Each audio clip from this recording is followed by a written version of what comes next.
News.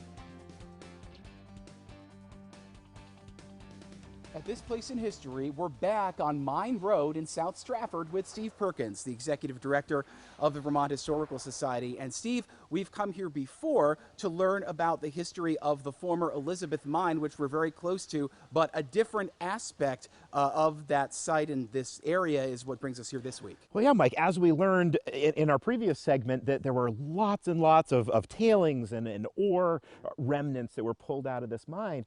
Ultimately, that caused an environmental issue, and so this whole site has been remediated by the EPA and turned into both a solar site, but also a historic site with great interpretation. We're going to go talk to Steve Wilbanks, the president of the Strafford Historical Society. When the copperas particularly, because it was a more primitive extraction method, they released a lot of acids and heavy metals.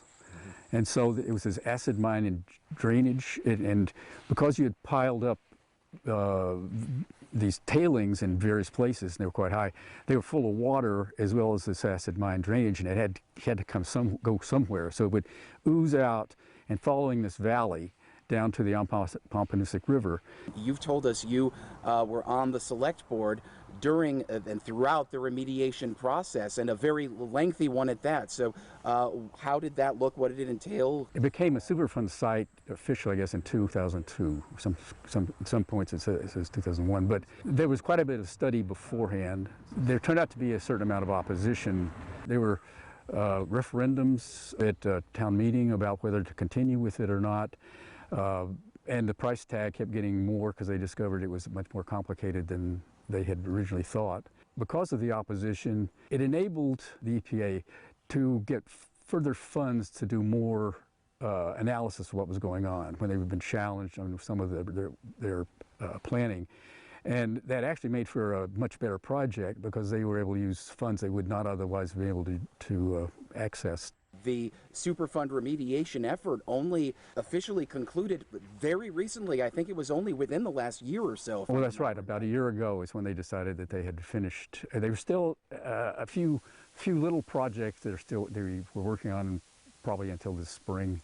What I think is fascinating as director of the Vermont Historical Society is how the local society here got involved in the project. So it's not just a cleanup in a solar field. Part of that was this, where we're staying right now is an easement the Historical Society has. This is the first place the interpretive panels were set up. And we worked sort of hand in hand with the EPA and their researchers.